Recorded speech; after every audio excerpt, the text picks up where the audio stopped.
Greetings, viewers. EricTheCarGuy. I'm here to help. How are you? Did you have a good Valentine's Day? That was yesterday, by the way. Today is February 15th, 2017, and this is the 82nd installment of the live show where I answer your automotive and also AMA type questions. I sometimes butcher names as well, so I apologize in advance for that. Few little bits of house cleaning to cover before we get started. First, I will be taking questions from the forum thread that is linked in the description of the YouTube video. That's over at EricTheCarGuy.com. That's where you can post your questions that I will be answering on the show. So even if you jump in a little bit late or something like that, you might be able to run over there and post your question before the end. I try to get all random and stuff and answer the latest posted questions towards the end of the show. Runs about an hour. Before we get started with that, however, I wanted to talk about my friend Matt Bleepin' Jeep, who sent me some really cool stuff that I was going to post on social media, but there's so much cool stuff it won't fit in one little picture. One of the things he sent me, which I said I would wear tonight, but it's kind of cold, that I didn't, was this cool Bleepin' Jeep t-shirt. Like the color, love it. But it's also got on the back the Jeep periodic table, right? And that's not all, right? He also sent me a YouTube certified patch from Bleepin' Jeep, a keychain, cool sticker, love it, some cards to put in your car, fun, right? A sticker, which you might be able to see better if I do it like that. Yeah, there we go. So this is from the back. You can put this in the window of your vehicle. I bet you could even use it if it's not a Jeep. I bet he'd be okay with that. Let's see. There we go. And lastly, glow-in-the-dark dinosaur bones, right? It's just fun. He's just fun. Matt's a cool guy. And last, I got this little card to go with it all. Trying to get it to where you can read it. Focus. Focus. There we go. All right. Anyway, I will link Matt's website down in the description. I'm sure you can find this stuff to pick up for yourself. He's I don't know if he likes me or if he's just a brilliant marketer. Either way, I think he's a cool guy. And I really appreciate the stuff that he sent. And like I said, if you're into off-roading and Jeeps, you want to go check out his website. Also, he's got some great videos on the subject as well. But now that we've gotten all of that out of the way, why don't we move on to your questions? Yeah, that's why you're here, right? You're like, Eric, I always stare at you while you're talking the whole time. You should answer some stuff. Remember, I sometimes butcher your names, and I don't mean to because I'm kind of dyslexic. All right, Timothy, especially with weird names. All right, has a 1984 Honda Accord that's running rich. Idles too low once warmed up to 300 RPM and shakes the car unless I put it in neutral or park, which raises the RPM to 800 to 1,000. Carburetor has been rebuilt. Distributor, wires, plugs, and rotor replaced. Air and PCV filters replaced. Pretty much everything. The only thing I haven't replaced related to this issue is the evap canister. Could this be the problem, or is it something else? You know, just because you replace parts doesn't mean they were set up properly. Number one on my list is the carburetor. There are several adjustments on that carburetor that need to be performed once it's been rebuilt and installed. So number one, if that carburetor hasn't been adjusted, it needs to be adjusted, starting with the float level. And that's one of the main things I'm thinking with this.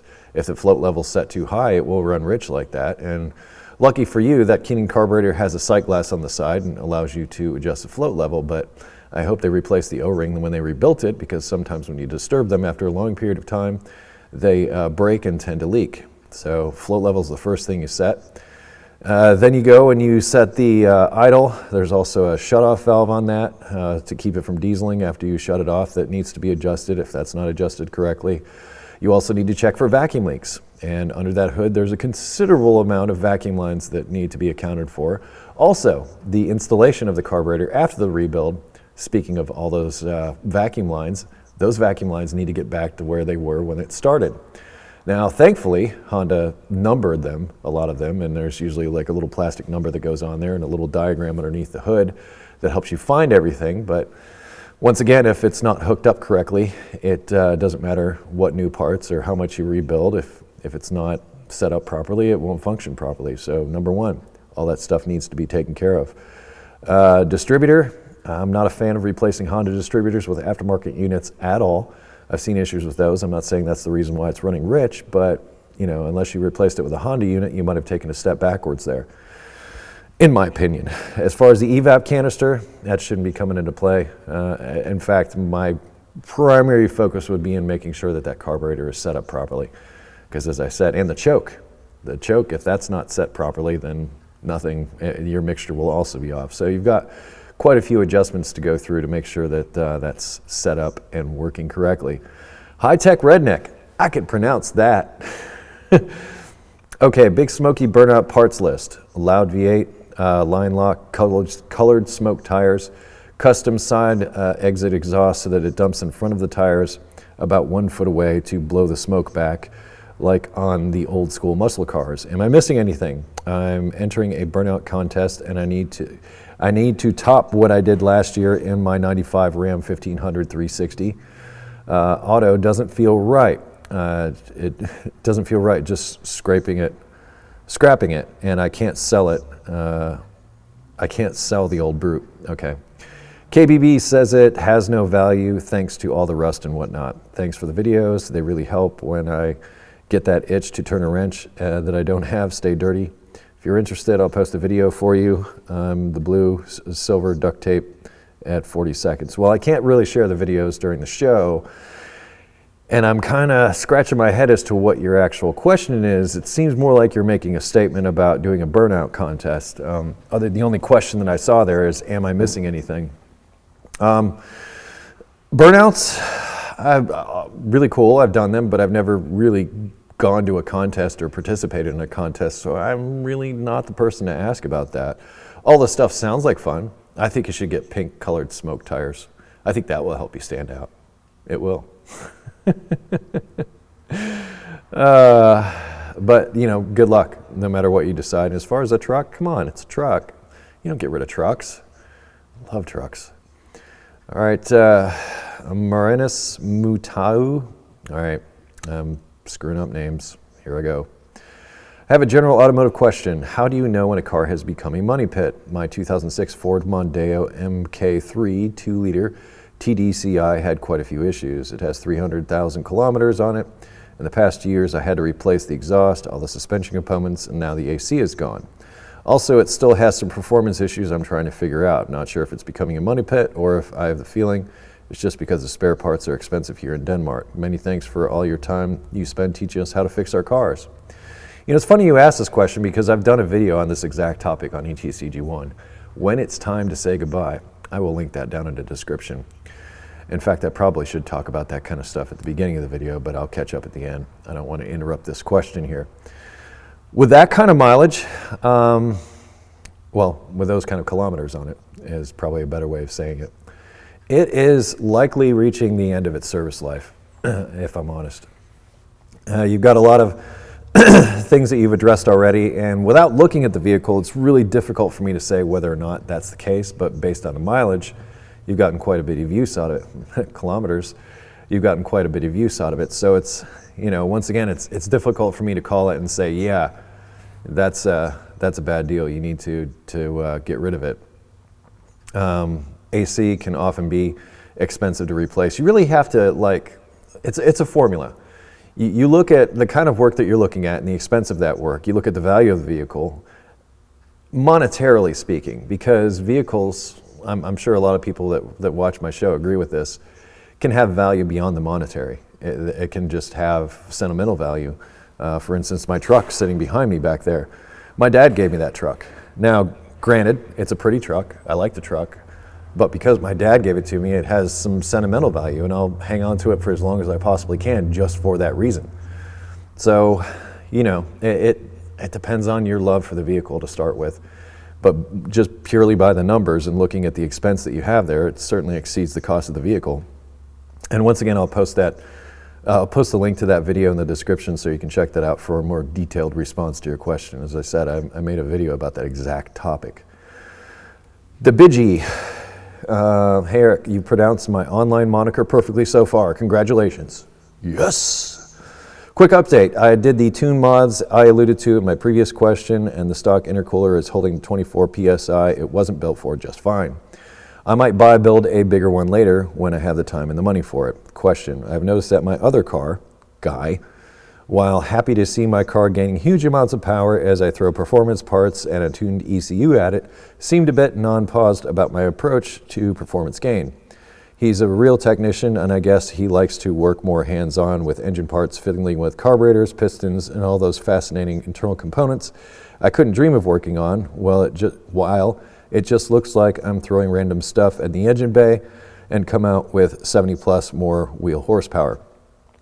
I was wondering, what was your opinion of car mods like I'm doing, and guys like me? I guess I've done my homework, like years of gathering data on my specific car and the mods that I'm doing and what I should be wary of, etc. But at the end of the day, I'm just a car enthusiast with no real experience working on cars, except for this one. So I'd like to have your opinion as a technician with years of experience and the context of your recent and ongoing work with a Fairmont. Thanks again for the endless goldmine of knowledge, and stay dirty. For reference, the mods are 1985 Saab 9000 Aero involved equals 3.0, I'm not sure what that means. Complete exhaust, race cap, performance wastegate, performance blow-off valve, high flow air filter, bigger injectors, 3-bar map sensor, more accurate boost control valve, E85 conversion, performance fuel pump, custom ECU tune. The car has been maintained meticulously ever since I bought it because I love the damn thing.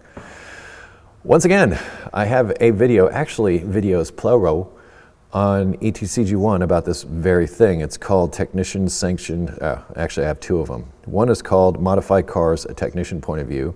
The other is Technician Sanctioned Modifications and a little rant.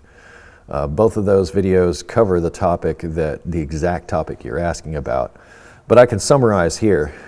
As a technician, you're working on, for the most part, regular everyday vehicles. As an automotive technician. So you work at a dealership, you work at a shop, whatever. For the most part, people are bringing you normal cars with normal problems that you're fixing. When somebody modifies their vehicle, such as you've done to your vehicle, they bring you the vehicle. If there's a problem, you kind of have to scratch your head, because as a technician, you're used to the norm, the way the car was made when it was originally made. Once you start modifying it, your modifications, first of all, the modifications, we don't know the specifics of every modification that you do, number one. So we have to start researching those problems, and we have to eliminate that as a possible cause, the work that you've done. We also have to, if there's a problem with one of those aftermarket components, figure out what's going on with those. So, and on top of that, it's been installed by someone who admittedly, as you said yourself, is not a professional.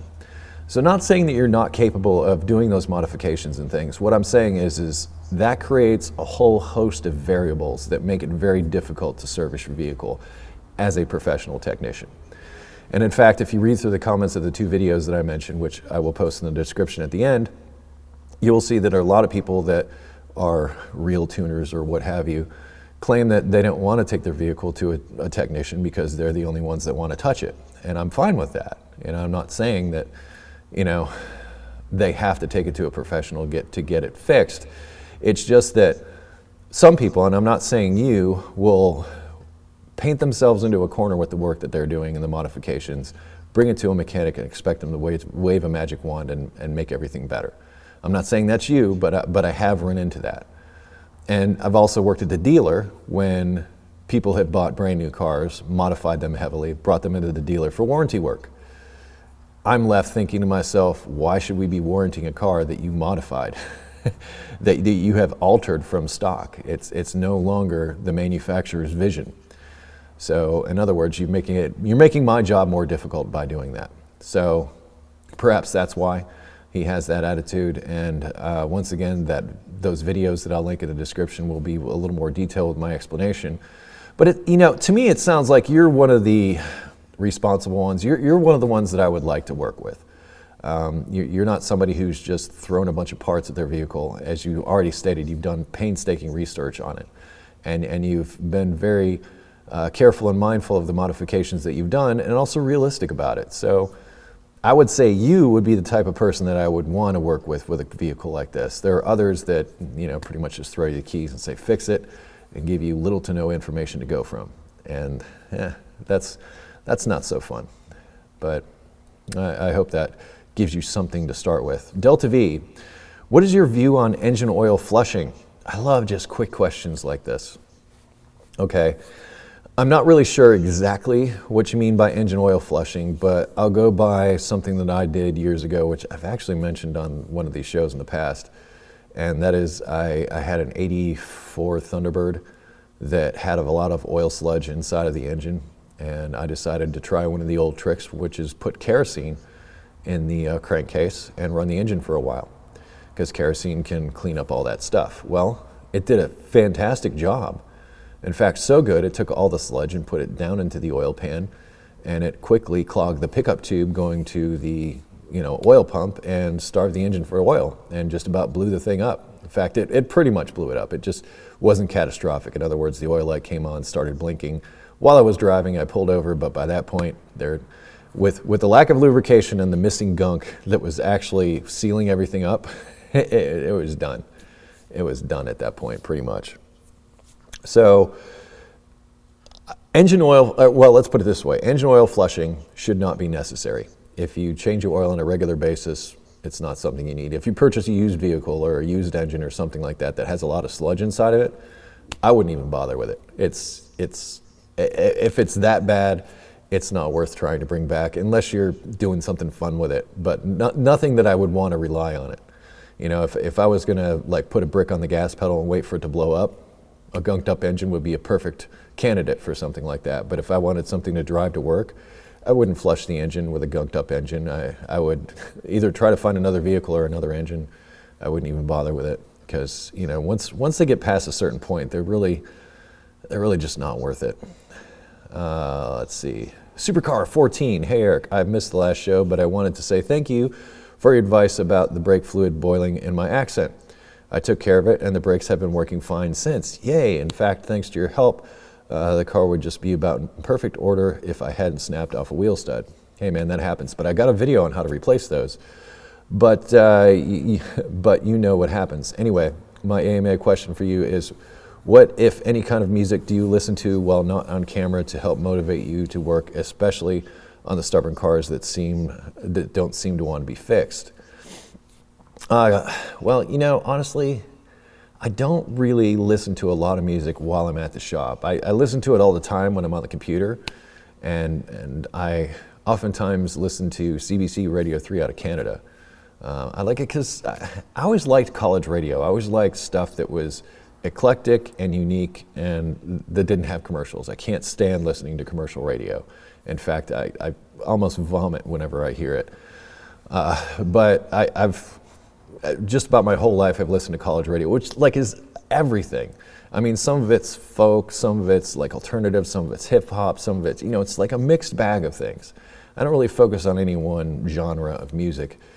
In fact, for a while, I play guitar, not well. I played it a lot more when I was younger.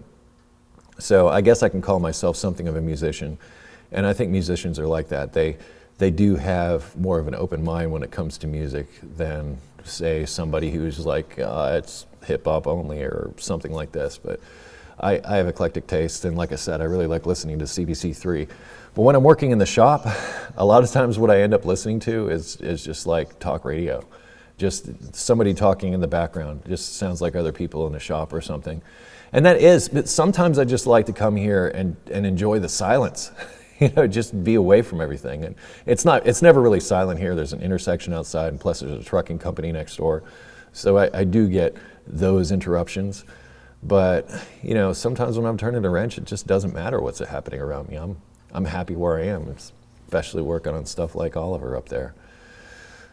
All right, Saturn Sam, I wanted to let you know I replaced the intake gasket on my 98 Saturn, and all went well, took about 20 minutes. What would be a repair that you don't like doing besides barber's van? Easy answer. Head gaskets and thread repairs on North Star V8s. Hate it. Hate it. I did one of those once, and maybe I'll do it again because I think that would be great material for a video, but just the special tools, the effort, everything just seemingly put and placed in such a way to where there's no access and no real, you're almost better off like dropping the whole engine and transmission, cradle and everything out the bottom, working on it that way, and then putting it back in the vehicle. In fact, I think that would be the way to do it. And if I remember right, the dealership where I worked was an Acura dealership, a Hyundai dealership, and an Oldsmobile dealership as well before they went away. And the same V8 that was in the Oldsmobiles is the North Star. They're virtually identical, and they also had the same problem because the problem with them isn't so much that the head gaskets go, it's that the bolts going into the block pull the threads out of the block and become loose and allow the head gasket to leak. So if you have to do a head gasket repair on a North Star engine, you can't just slap a new set of head gaskets in it. You have to drill out and tap and put thread inserts inside each one of the holes, the bolt holes for the cylinder head bolts in the block before you do the repair, or else it's not going to stick. I know, right? I'm not a fan of GM, other than my truck. And that's one of the reasons why, because they came out with this high-tech engine and it was so cool and so great. In fact, I saw some guy with a license plate the other day that it said North Star V8 on the front of his like 90-something Cadillac, and I'm like, really? You want to advertise that? And just based on my own personal experience, that's just my own hate coming out there. I may not be the only one. Let me know in the comments if you're one of those people, or if I'm just talking out my butt and I have no idea what I'm talking about, which is entirely possible. Maybe I shouldn't say that if I'm answering your automotive questions, right? Seth77, hello Eric. First of all, thanks for creating the automotive content that you do. It allows me to save money and become more secure in my daily transportation. You know what? Thank you for saying that. I mean, that has been my goal since day one when I started Eric the Car Guy 8 years ago. It was just, I just wanted to help people and give them confidence about their vehicles. And I felt that I had a talent for video, and I felt I knew a thing or two about cars, and I felt that I could bring the two together and convey some information that could possibly be helpful to people. And here we are in this awesome shop that I live in now. And thanks. Now, I need to thank you, actually, because my life has just done nothing but get better since I started doing Eric the Car Guy stuff. So I owe that to you, the people watching right now. All right, back to his question. He owns a 99 Jaguar XJ8 with 85,000 miles. My next car, I wanted to buy new, sick of fixing old cars, four-door compact passenger car. Definitely will not buy another Jaguar. Yeah, that's another car company I'm not so fond of, unless they're really old. But like those weird years in the 80s where there were like GM transmissions bolted up to 12-cylinder engines that were hard to work on, and all these Lucas electrical systems, and blah, I feel your pain. And then they went to basically Ford, and then it got another kind of weird. All right, I want a car that will last up to 200K with proper maintenance. What make is good for reliability, durability, and not super expensive to fix? I've been looking at a 2017 Mazda 3 hatchbacks, and I like the body styling, engine, features, price. What are your thoughts of that car and Mazda as a brand? I know Mazda was partnered by Ford, and during that time wasn't making anything special. What is it that you recommend? Thanks a lot. Well, you know what? These questions come up on these shows quite often, and I'm going to give you the same answer that I always give. I don't endorse any one vehicle or brand of vehicle when people ask me what vehicle they should buy. And the main reason is this. I could advise and say, go out and find yourself a Honda Civic, which, yeah, they're easy to maintain and they're cheap and all that kind of stuff. In fact, I'm very happy to have the Civic that I have. However, older vehicles, particularly like my 99, is going to have issues, and you have no idea how it was maintained up to that point of where you purchased it. So there's no way for me to say that this brand or that brand is better than the other. What I say is, no matter what you decide on, what you find, have it checked out before you make your purchase. And that way, you know, and even better, have it checked out by somebody who is familiar with that brand. In other words, if you wanted to have a Honda or Acura checked out, you bring it to me. I've got extensive experience. I've worked at the dealer. I know some of the things that are, some of the issues that happen with them, the common pattern failures, that type of thing. So I can keep an eye out for stuff that, you know, an everyday person who worked on maybe a different make or was just a general technician, they might miss because of the volume of those vehicles that I've worked on. I have extensive experience with them. So if you were looking to buy a Mazda, a used Mazda, I would take it to somebody that knows Mazdas. Now, if you're talking about buying new, it's under warranty. And really, I'm not a fan of buying new. I'd much rather go with certified used. And that's purely from an economical standpoint. So when you're buying new, you know, if you buy something new and you maintain it, it should last pretty much forever. So it's, you know, I really can't say. And especially on brand new vehicles that are out now. I haven't worked on brand new vehicles in a very long time, so I can't say. But I will say that if you buy used vehicles, have it checked out before you purchase it. New vehicles, come on. You know, I mean, you're under warranty for a good period of time from the get-go. And, you know, you should be covered. But you're, like I said, with certified used, you're also covered under some warranties. And you save quite a bit of money and don't suffer the same hit with depreciation. As far as Mazdas go, well, I just recently did a video about replacing control arms and things like that on a Mazda. And I talked about when I worked at the import shop. Whenever I worked on Mazdas, they called me dances with Mazdas because I was often out there with my hammer and a torch trying to get everything apart because everything rusted together. And that's what I've seen here in the Northeast. Now, whether or not they're still like that, it's hard to say. And also, going back to maintenance, if you're driving it out in the salt and stuff and then you take it in after you've done that and rinse the underside of the vehicle and you take care of the body, you take care of the maintenance in the car, like I said, they could last forever. So that's up to you, man. Sorry I couldn't be of quote-unquote more help. Speeding Cheetah, I noticed something that a lot of older Audis and Volvos, headlight wipers. Are they really so useful or just a gimmick? Excellent question, and they are extremely useful. I'm guessing you don't live in a part of the world that experiences real winter. If you did, you would completely understand what windshield wipers on your headlights would do. And often German vehicles in particular do this because of the Alps in Europe and the kind of snow that they get around there. If you've ever driven, there's several different types of snow. In fact, I think Eskimos have like 30 different words for snow just because of the different types that you see. But I hailed from Western New York for a little bit. And we got what's called lake effect snow. So in other words, the cold air would come down from Canada, hit Lake Erie, and a few miles inland, it would just dump it all on land in the form of snow. Lots and lots of big chunky flakes of snow that would come down. And that big chunky snow like that wet snow would stick and form a layer on everything. And in fact, your windshield wipers would have an area just where the windshield wipers would track across your windshield, and every place else would be covered with stuff. Well, if you're driving along and your headlights are also subject to this. Now, granted, the heat from the headlights helps, you know, because that does melt a lot of the snow that might accumulate there. Having those wipers helps even more because it helps keep them clear so that you can maintain visibility as you're driving. So yes, engineers, car companies don't do anything unless they feel it has some sort of necessity. Nothing. They don't. They just don't. They only put something on a vehicle that they know that they're going to feel like they got a return on their investment. They don't just put things on there willy-nilly. And yes, those are there for inclement weather, in particular snow. I only had a couple of pages of questions to start with, so that's why I've been going. But now there's 5. People have figured out that I'm doing this. It's okay. All right. D. Tidman.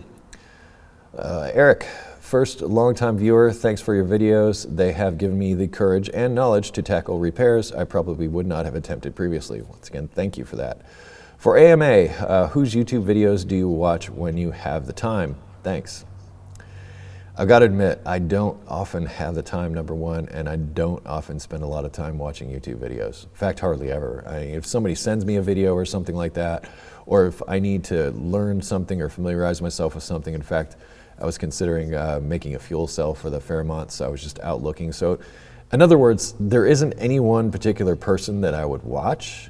I used to watch a lot more, and one of the people that I watched when I had time, I used to watch Philip DeFranco. I liked watching his stuff. Trying to think of who else. Oh, what was it? Foamy the Squirrel. I thought that was fun. Trying to think of other ones. Yeah.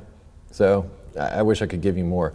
I usually, like in my off time, I like to get away from the computer.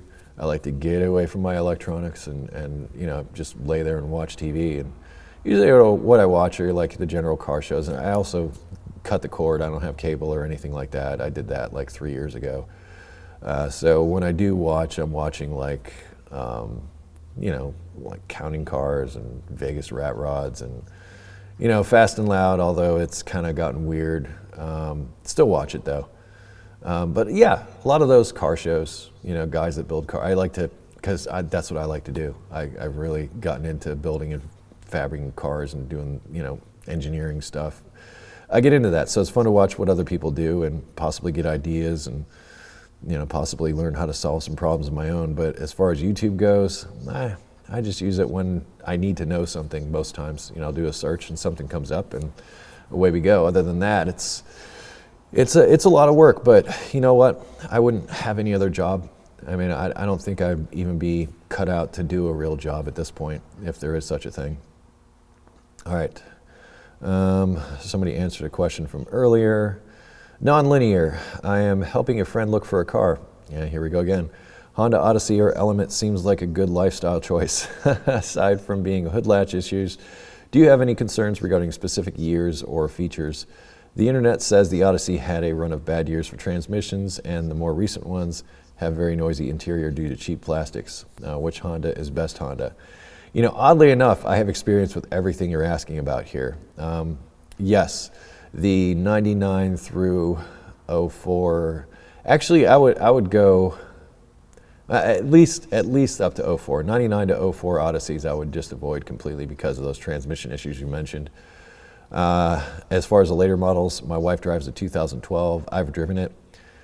Interior noise is fine, but I have really good tires. I have Michelin's on there, and it's fine. It doesn't seem loud. My kids are louder than the tire noise when they're not sleeping. So I don't have those issues. As far as the Element, I love my Element. I've had very little issues with it. It was actually maintained quite well before I got it, other than the rust. They drove it in the winter and used it as a winter vehicle, I could tell, but they did maintain it very well. So mechanically it's great, but it's all rusted pretty bad. But as far as a vehicle, it's extremely useful. I've really liked my Element a lot. I would have a hard time giving that one up. I almost did once, and then, I almost got a Ford truck instead. Decided against it, and I'm happy that it worked out that way. But good luck in your search. Going back again, have somebody look it over before you make the purchase, period. So do that. Jerky Son.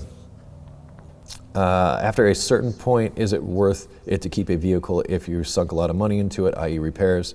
I've had a trailing rebuilt in my 03 Civic at 150,000 miles and a lot of brake hardware replaced already. However, I feel like if I decide to sell it, it won't make a difference on what price people are going to ask for, since Blue Book already has the price for it regardless of the guts and hardware you got into it.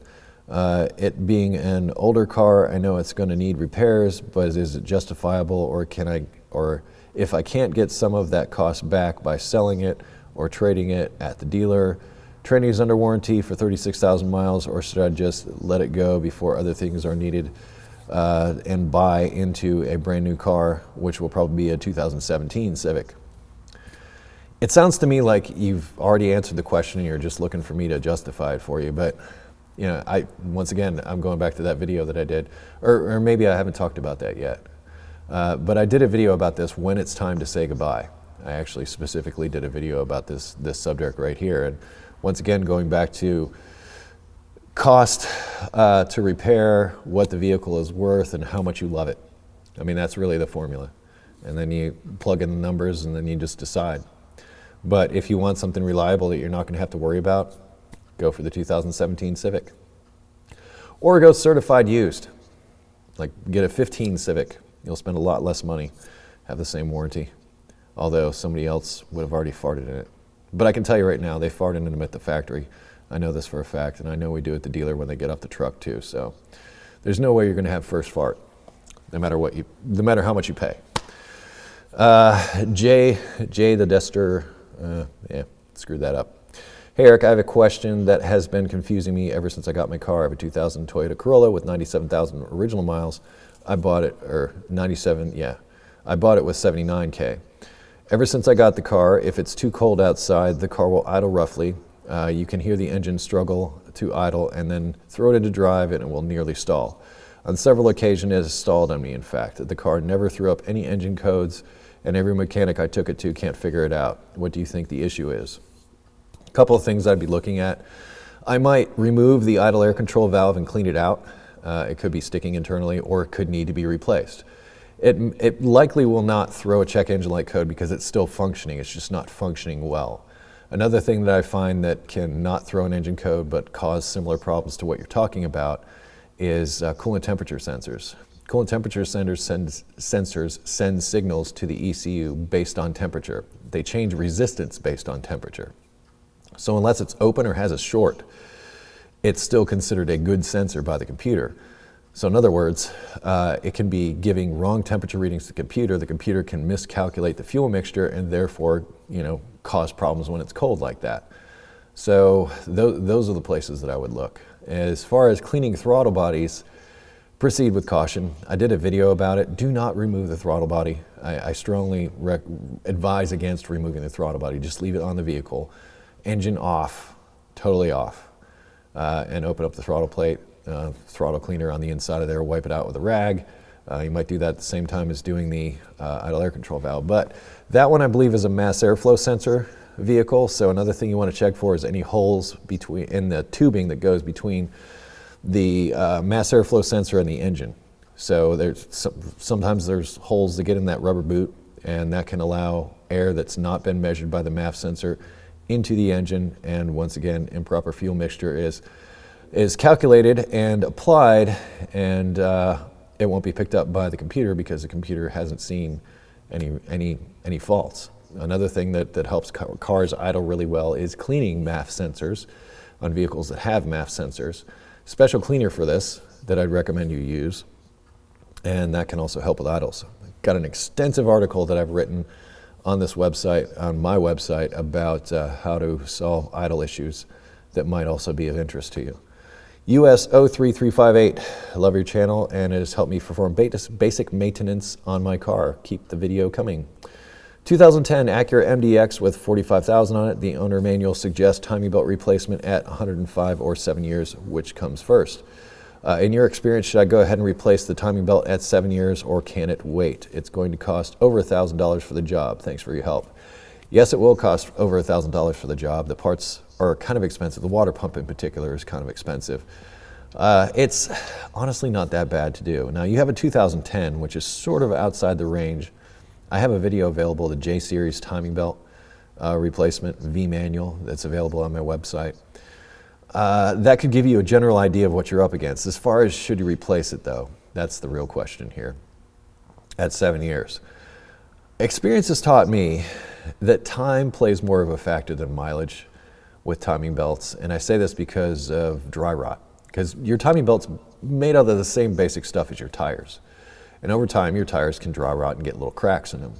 And I can't say for sure whether that's the case with yours. A lot of it depends on climate that you're in, and relative humidity and all that type of thing that could adversely affect it.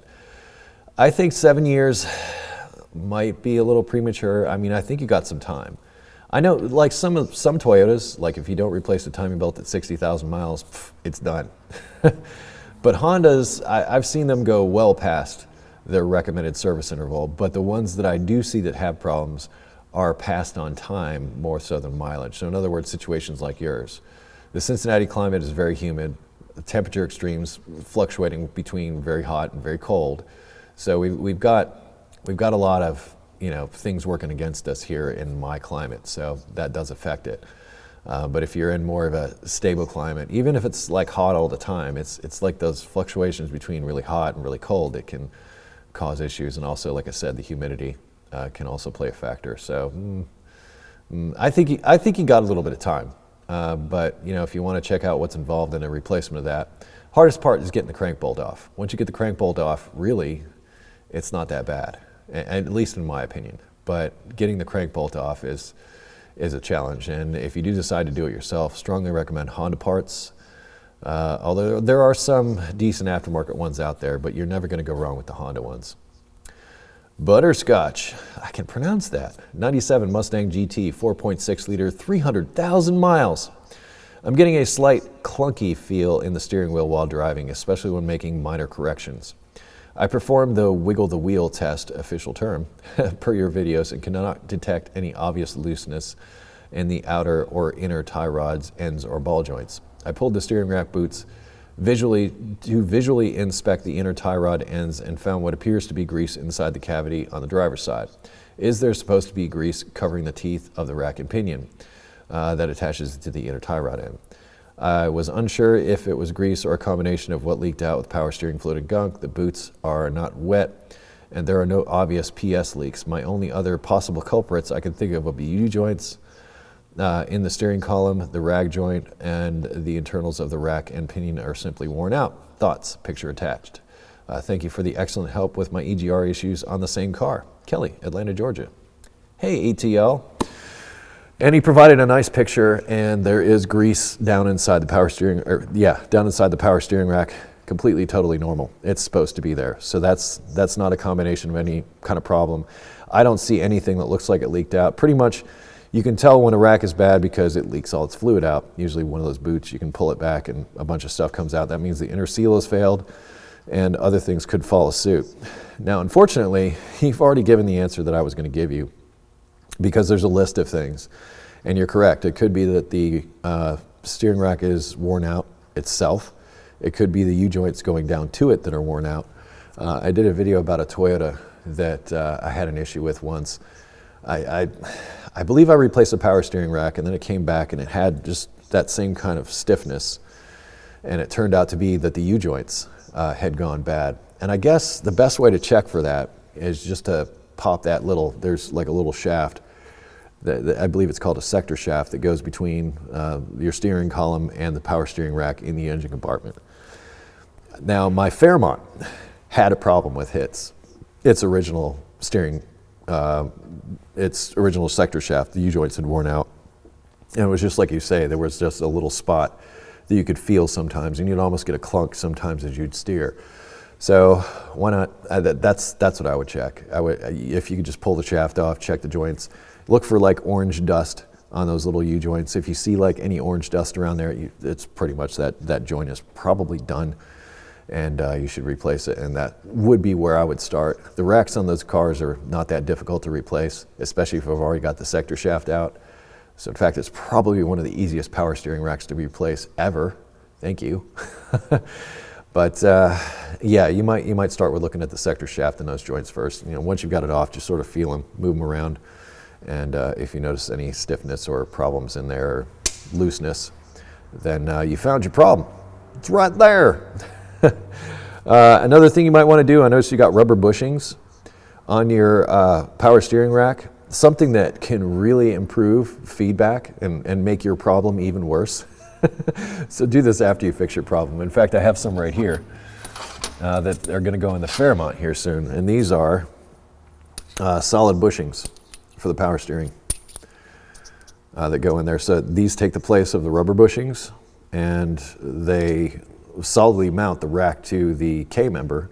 And as a result, you get a lot better feedback just getting rid of those rubber bushings, because especially with yours, with all the miles that's gone on in those bushings, is probably a little tired, but put these in and you'll feel like you're driving a race car.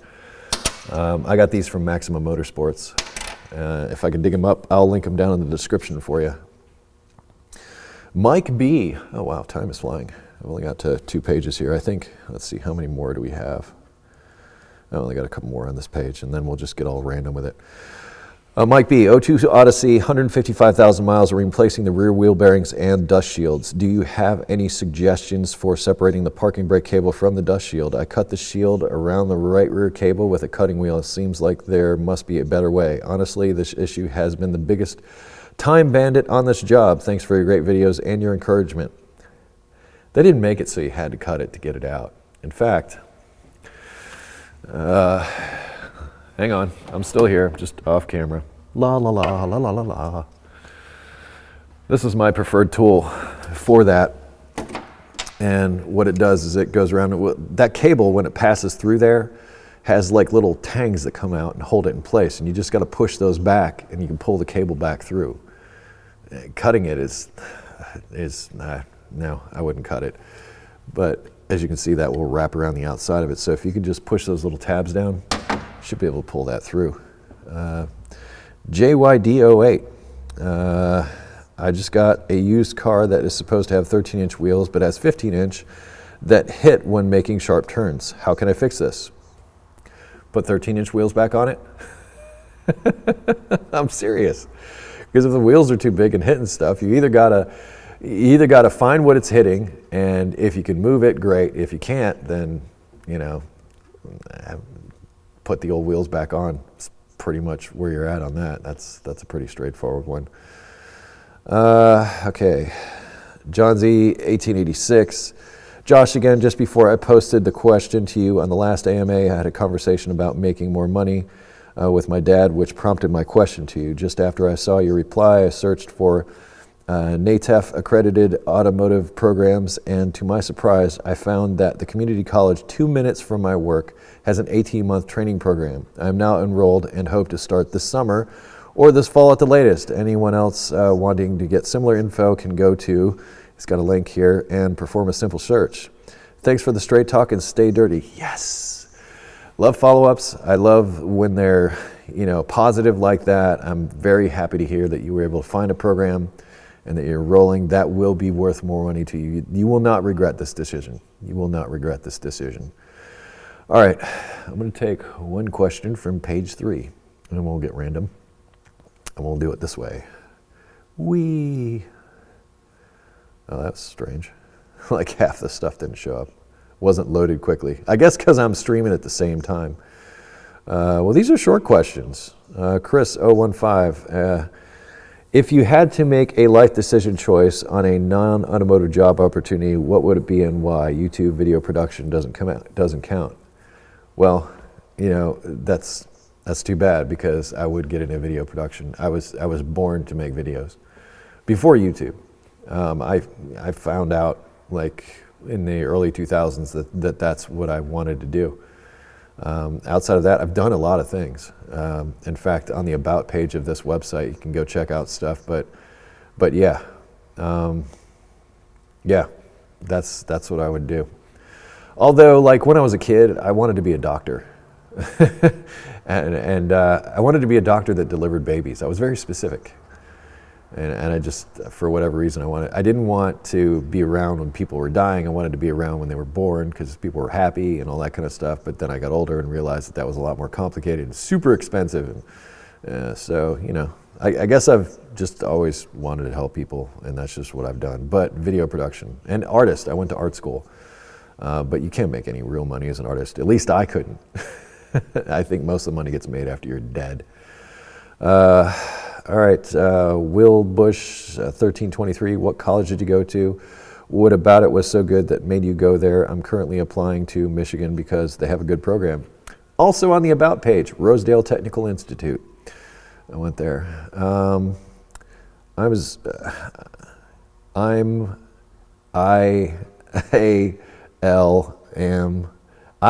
Manza 4. Hey Eric, what fuel would you be running on the Fairmont? Will it be E85 compatible? Thanks. No, I want it to run on pump gas. E85 would be cool, yeah, but I'm trying to build, in fact, I'm building the fuel system right now. And I have a whole box full of stuff over there that I was looking at. And one of the things I kept running into is I want to run a fuel cell. I've pretty much scrapped the fuel tank in that, and I want to do something else. But all the fuel cells that are out there come with foam inside. And the problem is, if you want an E85 with that foam, It deteriorates the foam and can send that through your fuel system, which is no bueno. So 85 would be fun. I'm trying to make a quote-unquote hybrid system. My hoses and everything else, I think will handle it. And that's the thing, you know, with the 85, it can wreak havoc with some fuel systems, so you have to be careful. But that's one of the reasons why I'm not looking to run it. I want to drive this. It's a street car, okay? Street car. I can't stress that enough. It's basically being a jerk on the street is kind of what it is. But, you know, it's also just the idea of building a performance car. You know, I can't really say from scratch because Ford really started with the car, but I'm rebuilding every system on that car. And it's been kind of fun. And it's, in a lot of ways, it's made me a better technician, you know, knowing how the systems are put together, having to think through a fuel system, things like that. You know, I love that kind of stuff. C Jaguar 265, have you ever worked on a Crossfire injection Trans Am or Corvette? What was your experience? Well, if you've ever seen one of those vehicles, you'll notice that half the engine is underneath the windshield. Not fun. So yeah, I have had to work on some of those old V8s, Camaro in particular, and replacing plugs was a nightmare. I'll just say it, nightmare. It's not easy. In fact, once again, that's another design that's probably best dropped out from underneath, worked on the floor, and then stick it back up in there. In fact, more and more vehicles are getting like that. Okay, Ford Guy 0822. I know I'm kind of going down the line here, but these are good questions. In your video when we were building the Ford 8.8 rear end and dark matter Pikachu car, you mentioned never loosen the pinion nut, only tighten. I recently replaced the carrier and pinion bearings on my Ford 8.8 rear end. While setting the preload, I tightened a little too much and was getting about 40 pounds per square inch of preload. I know the spec is 16 to 29 inch-pounds, so I backed the nut off maybe an eighth of a turn and got a preload to about 24, which is in spec. I know I wasn't supposed to, but what harm will come to it backing off an eighth of a turn? Love the videos. Okay, well, what they say, they being the engineers who say to do this, what you're doing is that preload is created by that crush sleeve. And if that crush sleeve doesn't have the proper spring tension pushing back against that bearing, it could come loose and fail. And that's the reason why they say to do that. They say not to back it off because, in other words, you're changing that preload. For me, it would always be in the back of my mind. But, you know, sometimes you can get away with things you're not supposed to do. I will say that. I have done it. I mean, if you've watched my channels, I've done things that there are people out there that disagree with it, but they work. So it's hard for me to tell you that, oh, that's bad, you can't do that. I was trying to convey all the information that I had researched. I spent a lot of time researching that information before I made that video and made sure that what was in that video was accurate so that you could watch that 8.8 rebuild and you would have a really good grasp, not only on how to rebuild an 8.8, but just how to manage a differential in general. That was my goal. So I went with I went with the book on that one. The book says not to back it off ever once you tighten it. So, what an answer. Scanner Danner, when are you going to do another video with Scanner Danner? I heard he's a pretty cool dude. I'd love to do a video with you, Paul, man. You're my boy, you know? I guess the next time I'm in Pittsburgh, and I got to get back there. I haven't been back there in a while. So talk to your friends at Rosedale. Go talk to Dennis and tell him that you need to bring Eric out for something. And I don't know what it is. And I'll drive out to the Berg and we'll make some videos together. How's that? Either that, you know it's cold in the wintertime here. We can go huddle in the bathroom and make videos in there. That's a joke that he will get. And there's been videos that I've done with Paul in the past. And if you don't know Scanner Danner, you should, especially if you want to learn about diagnostics and electronics. The dude is aces as far as that stuff goes. I mean, there's a few other people that do it, but nah. Oh, here's a good one. DGNGB1. Did you ever watch David's Farm? You wouldn't have an Eric the Car Guy without David's Farm. If you've heard the origin story of Eric the Car Guy, it started with, well, I'll give you the short version. I got into video production, as I said. I started moonlighting doing that while working as a mechanic because I was kind of tired of working at the dealership and the politics and the BS, and I was just looking for something else, going back to my artistic roots. discovered video production, really liked it, started doing weddings, events, and some corporate work and stuff like that on weekends and whenever I could. Well, and then I lost my job as a mechanic, and I really didn't want to go back and get another job as a mechanic, so I started out in video production. Well, that was 2008, and wasn't really the best time to start a video production business. I can attest to that. So I'm watching David's Farm, and one video where he's holding up a check that he'd gotten for a month's worth of YouTube revenue that was $7,000. And I said, you know what? I can make videos on YouTube. But unlike what he did, which was basically fun videos or whatever about him playing with his field cars, also he started cold start videos, by the way. So anytime you see somebody just doing a video where they're starting something up in the cold, David's Farm was the first one to do that and started a thing. His channel went away though, and that's a whole different story. You can look that up on the internet. But anyway, yeah, I looked at him and said, okay, I'm an auto mechanic, and I can make videos geared towards auto repair, and I've got video production experience. And at the time, I didn't see a lot of people with decent video production skills on YouTube. So David's Farm, in a large part, is responsible for Eric the Car Guy, because it inspired me to do what I do. So yeah, I've watched David's Farm. Like I said, it's also Redneck Rickham was here a couple of meetups ago, 2 years ago at the meetup. He stopped by. So yes, I know of David's Farm. In fact, I don't think I've met a Canadian that I didn't like. I mean, I'd really have to think about it, but I was born near Canada, I lived near Canada, drinking age in Canada was 19. I lived in Buffalo just across the Peace Bridge, and he didn't need a passport to walk across it. Just saying. Let's see. Let's see, where are we at? Oh, a few minutes. All right. R. Kryniak. Hey, Eric. Rob Ryniak here. Okay. Since my last power upgrades to my SHO, I'm getting a bit of wheel hop under wide open throttle between first and second. I'm told by the local guys that I need to upgrade my suspension bushings from the shock rubber to polyurethane. Okay, cool.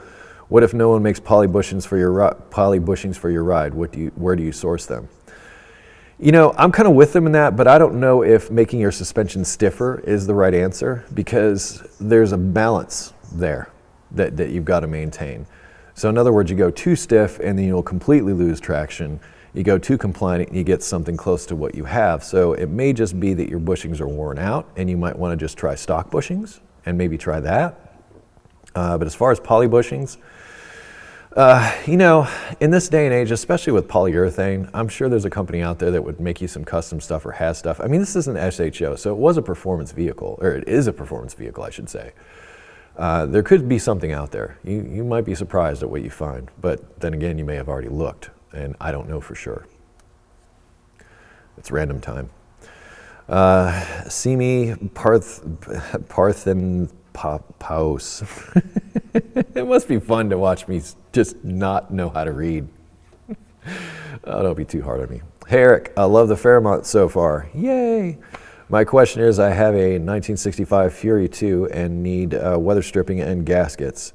NBT only covers A, B, and E bodies. Fury is a C body. Also, how do you feel on the Slant 6? Lots of love from a Canadian car girl. See? Canadians. I don't know what it is. They're just cool. You know who I would ask about that? And I'm not a Chrysler expert, especially the older ones, but there is a television show. It stars a guy called Mark Werman, who's like Mopar guru from way back. I would see what I could do to reach out to Mark, because I mean, he builds these cars all the time, and he would talk this talk. I mean, Chrysler is his thing. In fact, he was at SEMA last year and he helped unveil the Hemi crate engines that they had there. But yeah, as far as a guy who knows Chrysler, especially old Chrysler's vintage stuff, he's your guy. So I would search him out. As far as the Slant 6 that they made, that's an awesome engine. It really was. It was a killer engine. In fact, the 6s that were made, those straight 6s, and the one that was formerly in the Fairmont, they were just fine. I mean, they were the 4 cylinders of their day. They were just reliable things. They ran them for years. And 6 cylinders are a very smooth running engine in general, and the inline 6s, very much so. In fact, the Jaguars had one, the Nissans had one. I mean, was it Audi? I know Audi's got a cool 5, because the 5's got it's got its own note. I mean, my Vigor, the way the exhaust note sounds, I just absolutely love it. But straight 6s, yeah, those are awesome engines. Awesome engines, nothing wrong with those. And you know, hello Canada, good luck with that. It sounds like a wicked cool car. But like I say, look out, seek out Mark Worman. I'm trying to think of what the name of his, Graveyard Cars. That's the name of the show, Graveyard Cars. Seek that guy out, and he's got a business, and I don't know. You know what? I'll try to find a link for you and put it in the description so you can maybe find. If nothing, I'll give you a link to Graveyard Cars because he's got a shop to where he restores Chryslers. If anybody's going to know where to find the weather stripping, it's that guy. All right, where are we at? All right, let's see. All right, it is exactly 8 p.m., but I will answer one more question. The most recent one posted. Ben Couch. Hey Eric, I was wondering why my 78 CJ7 always has valve tick. What do you know that can fix this? I'm 16 and would like to know if I can do this myself. 1978.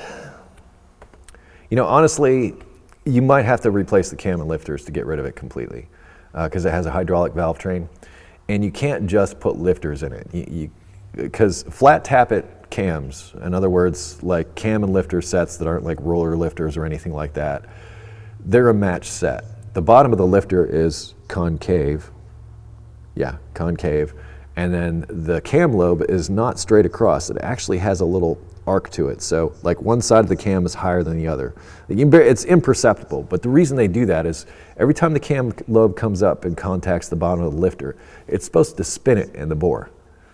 And that's why they're designed that way. So if you take a new set of lifters and put it on an old cam, you will wear both of those things out really quick. So if you're going to replace lifters, you have to do it with a cam. You know, this might be a good time to consider a performance upgrade. You know, it's a 78 and you're probably well out of emission laws. So, you know, that's what I would look into. But as far as what's causing that, it could be that. But, you know, it's a 78. You might find when you're in there, the cam lifters just might not be enough. You might want to go a little farther and throw a set of bearings in there. And then you're thinking, well, if I'm throwing a set of bearings in there, what about a set of pistons? Well, if you're going to throw pistons in, you might as well bore it out and put bigger pistons in and new rings and all that stuff. And maybe shave the head a little bit, bump up the compression. You know, I'm the guy with this thing. So I might not be the best guy to ask about those kinds of things, but you know, it is what it is. Anyway, once again, I want to thank Bleep and Jeep for sending me all that cool stuff. Link in the description to check out his channel. Also Scanner Danner, since he decided to chime in on the show. And links to other stuff that I'll try and remember to do. Give me a few minutes to put that together for you. If I didn't get to your question, I want to apologize for that, but over there at thecarguy.com, always available 24/7, 365. I suggest you start at the FAQ page, frequently asked questions. I've written and put together several articles that contain videos and information that cover 90% of the problems that I get asked about. Oh, excuse me, that just didn't want to go away. So that's where I would suggest you go. And also I have the forum over there with some friendly, intelligent people that can also possibly help you with issues that you might have. Outside of that, well, I'll be doing another one of these shows in 2 weeks, but I don't know the exact date, but I'll post that in the description as well once things are all wrapped up. Outside of that, thank you so much for watching. Thank you for your support. I mean, I'm actually coming up towards 1 million subscribers. You know, I've crossed the 900,000 mark, and that's you. And gosh darn it, I appreciate it. And I'm gonna work my butt off to get this car finished, hopefully this year. I wanted to get it done by this spring, but it's very unfortunate. I'm sad to report that cameraman Brian's mom passed away last week. So we kind of took the week off for that, and you know, it is what it is, and we'll pick up the pieces when we can after the fact. But once we get back to it, I also ran into some issues and stuff that you'll see in future videos that I'm working through, but building custom cars, there's just no way around the issues. That's just part of the fun. They're opportunities. Think of them as opportunities. Think of the problems that your cars and vehicles are giving you as opportunities, not problems. Stay positive. All right, well, thanks again for watching. I'll be done babbling now. A couple of weeks we'll do this. EricTheCarGuy.com, links down in the description to stuff. Give me some time to put that together. Google+, Facebook, Twitter, Instagram if you wish to connect with me socially. Be safe, have fun, stay dirty. Thank you so much for watching. I'll see you next time.